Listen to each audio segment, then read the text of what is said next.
And so the first presentation is with the glasses, microRNA signature in children with type 1 diabetes and its role in autoimmunity. And it's presented by Laia Gómez-Muñoz from Germans Trias and Pujol. No? So whenever you're ready. Okay. Thank you for the introduction. So as you may know, type 1 diabetes is a chronic metabolic autoimmune disease that is caused by the T-cell mediated destruction of the insulin-producing beta cells in the pancreas. Shortly after the diagnosis and the initiation of the insulin therapy, most of the patients experience a transient, spontaneous, and partial remission phase, also called honeymoon. This honeymoon occurs between 60–80% of the children, lasts on average 9 months, and it is characterized by a decline in the need for exogenous insulin by 50% and an improvement in the glycemic control. Then it represents a natural model of beta cell recovery, which will be beneficial for the long-term glycemic control of the patient. This phase can be defined by this index, the insulin dose-adjusted glycated hemoglobin index, in which a value equal or less than 9 indicates partial remission. It is calculated by the percentage of glycated hemoglobin plus 4 times the insulin dose, which are metabolic parameters. It is believed that this phase is related to both some degree of beta cell regeneration together with immune regulation, thus being a potential window for therapeutic interventions.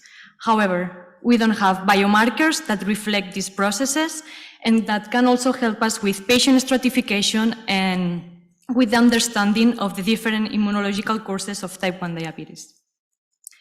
So in this sense, microRNAs are a family of 18–25 nucleotide non-coding small RNAs that negatively regulate gene expression at the post-transcriptional level and in a sequence-specific manner. Moreover, they are excellent candidate biomarkers for several reasons. First of all, they present a high biochemical stability, and we can detect them through different techniques like next-generation sequencing, microarray, real-time PCR, etc. They are involved in many biological processes like cell proliferation, differentiation, metabolism, apoptosis, and they are usually upregulated under a pathological stress, fact that makes them suitable as disease biomarkers. We can detect microRNAs through different non-invasive techniques since they are abundant in different body fluids like blood or urine. And they present a high specificity and sensitivity, which allow us to predict, diagnose, and monitor changes during disease progression and even monitor treatment responses. So our objective is to determine for the first time microRNAs profiles as novel partial remission biomarkers and to assess their immunological function in vivo. For that, we obtained plasma samples from a discovery cohort that was composed of 17 controls, 17 pediatric patients with type 1 diabetes at diagnosis, of whom 11 were remitters and 6 non-remitters. From plasma samples, we obtained, we extracted the RNA, we prepared the small RNA libraries, and we ran a high-throughput sequencing. So in this way, we could obtain a list of the differentially expressed microRNAs during the partial remission phase. Then we analyzed their target genes and associated biological processes. And finally, we selected some of these microRNAs to validate them by another technique, in this case, real-time PCR, and using another cohort of patients that was composed of 15 controls, 8 pediatric patients with type 1 diabetes at diagnosis, 10 remitters, and 9 non-remitters. So focusing on the comparison between remission and non-remission, we obtained 16 differentially expressed microRNAs during the partial remission phase. 12 of them were upregulated and 4 downregulated. Of those, the microRNA 30D was the one with the highest fold change and the lowest p-value. Then we performed a principal component analysis which could differentiate well the two clusters of patients. In blue, we have the remitter ones, and in orange, the non-remitters, with some overlap though.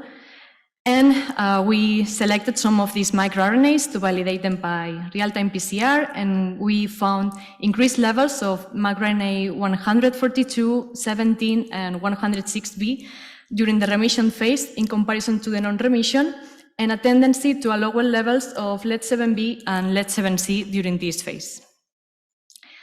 Next, we perform a gene ontology analysis, and in this interactive graph, you can see the relationship between the different enriched non-redundant biological processes, and mainly we could differentiate two main clusters. This cluster comprehends different metabolic processes, and the other one comprehends different signaling pathways related to the immune response, stress, and apoptosis, which are pathways closely related to type 1 diabetes pathogenesis. Next, we perform in vivo experiments in order to assess the immunological effect of one of these microRNAs, the microRNA 30D. We chose this microRNA because of its high expression during the remission phase and because it has several immune-related target genes. So we made 3 different groups composed of 6 pre-diabetic NOD mice each, which is a spontaneous mouse model for type 1 diabetes. The first group was treated with PBS, the second one with an irrelevant microRNA which has no effect on the animal, which is the microRNA negative control group, and the third one was treated with a microRNA 30D inhibitor, which is actually an antisense oligonucleotide. So mice receive 4 intraperitoneal doses every 3 days at 9 micrograms per kilograms, and 24 hours after the last injection, we analyze the insulitis score, which is the degree of immune cell infiltration in the islets of Langerhans, and we perform an immunophenotype of both spleen and pancreatic lymph nodes. So along the treatment with the microRNA 30D inhibitor, mice exhibited normal glycosuria and glycemia levels. They presented width within the normal range, and we obtained a high cell viability of both splenocytes and pancreatic lymph node cells, which made us think that the microRNA inhibitor was not toxic for the animal, nor did it advance the onset of diabetes. So first, we analyzed insulitis. For that, we analyzed 40 islets, a minimum of 40 islets per animal, as described in these images. So we found a tendency to a higher insulitis score in the group treated with the microRNA inhibitor in comparison to both control groups, the sham and the microRNA negative control groups. And also, the mice treated with microRNA inhibitor presented a lower percentage of islets score 0 and 1, which are the non-destructed islets, in comparison to the other control groups.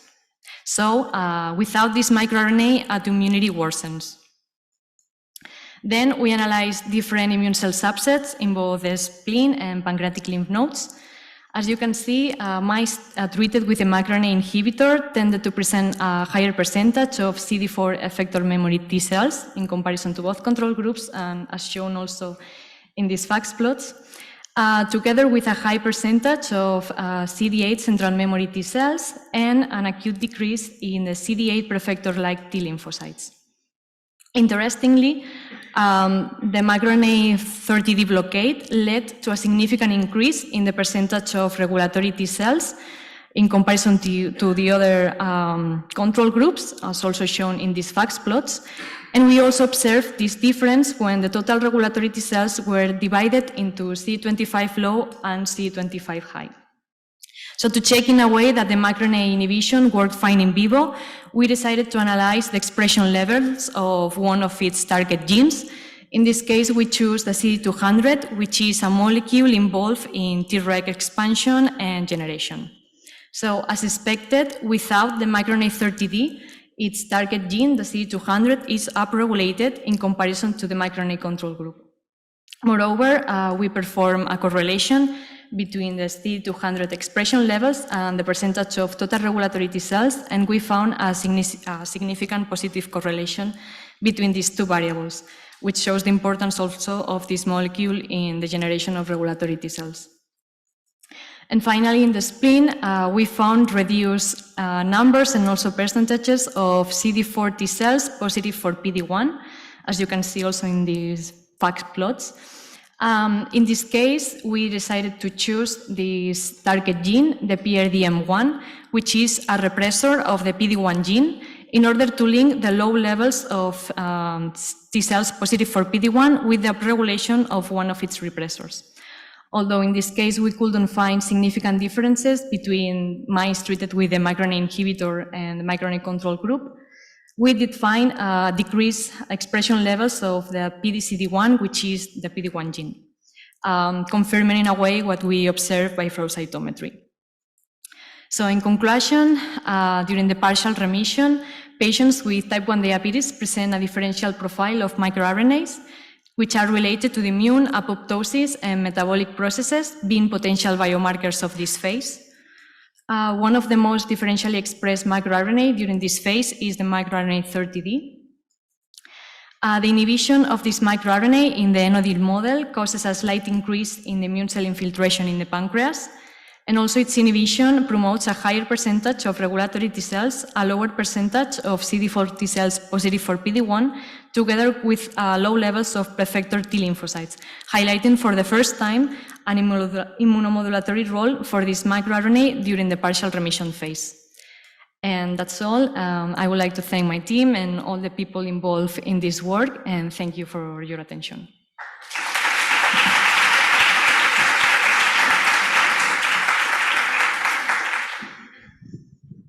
Thank you, Laia. Any question?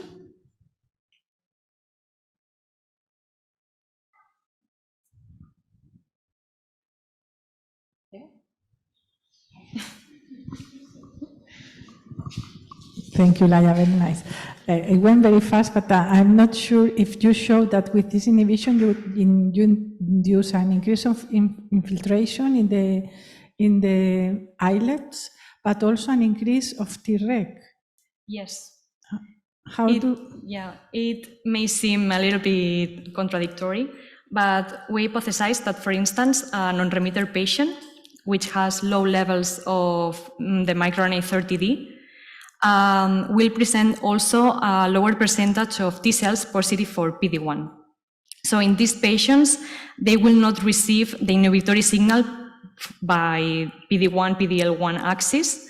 So it could enhance the effector functions of T cells, which could be related to the higher inflammation in the pancreas.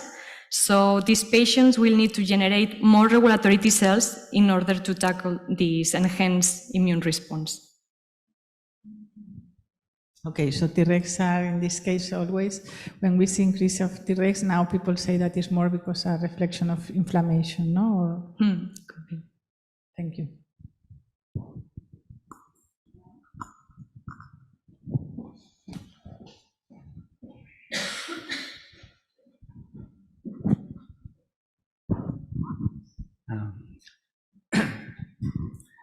A very nice presentation. Just ask you if you check whether the cells are infiltrating the islets are Tregs. Or you might think that would be a possibility? It could be that more regulatory T cells are also infiltrating the pancreas, since we found increased levels of regulatory T cells in the draining lymph nodes, but we didn't check which are these T cells in the insulitis. But yeah, it could be, probably. Thank you.